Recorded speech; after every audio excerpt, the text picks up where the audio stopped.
Hey everyone, how's it going? Welcome back to Chef Vic Cuisine. Today we're making a chocolate cream pie. Now this recipe has a smooth, silky chocolate cream filling nestled inside of a buttery, flaky crust, sure to impress anyone's sweet tooth. So let's get started.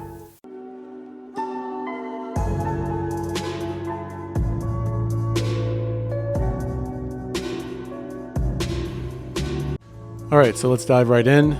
We're going to first preheat our oven to 350 degrees Fahrenheit or 176 Celsius. And starting off with making the crust of our pie, we're going to first need 48 chocolate wafer cookies.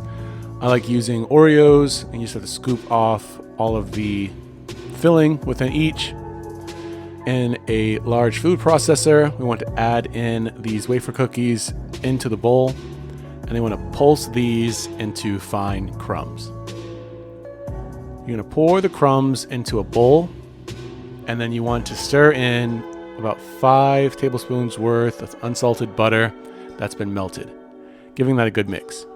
You want to pour this mix into a 9-inch springform pan, and then press this mix around the base and edges of the pan to form our pie crust. Transfer this to the oven and bake it for 10 to 12 minutes. And after that time is up, you want to remove it from the oven and allow it to cool. Next up, we're going to make the filling of our pie. For that, we're going to need half a cup's worth of granulated white sugar, as well as 2.5 cups worth of whole milk. Adding those to a sauce pot set over medium heat or 350 degrees Fahrenheit or 176 degrees Celsius. You want to whisk this constantly until it's combined and it's simmering. Separately, you want to add 6 large egg yolks, as well as 2 tablespoons worth of cornstarch to a bowl, and whisk those together until they're combined and smooth. Once our saucepan mix is simmering, you want to add in a few tablespoons into the egg mixture and whisk this vigorously to temper the eggs. You want to do this until you've added about 4 tablespoons worth of the simmering milk mix. Now that we've tempered the eggs, we want to add this tempered egg mixture into the sauce pot and whisk it constantly with the rest of the simmering milk until it's well combined and thickened. Allow this to come to a gentle boil. You should begin to see bubbles break through the top layer of the custard. Once it reaches this stage, you want to remove the pan from the heat and whisk in 8 ounces worth of semi-sweet chocolate that's been chopped up.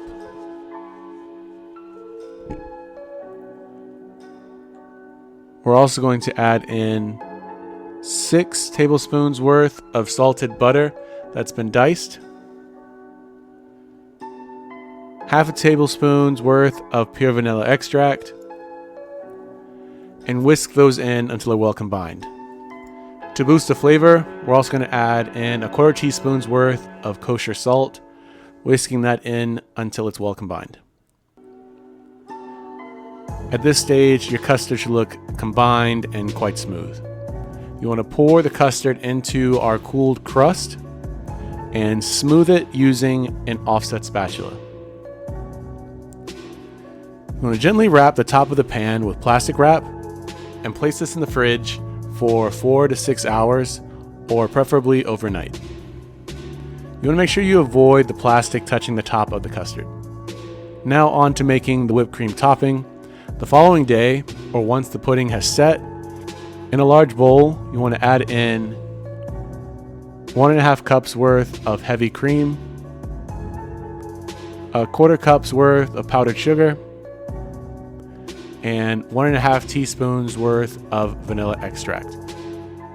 Mix this on high speed for about 3 to 4 minutes, or until medium to stiff peaks form. You want to spread this whipped cream over the set pie.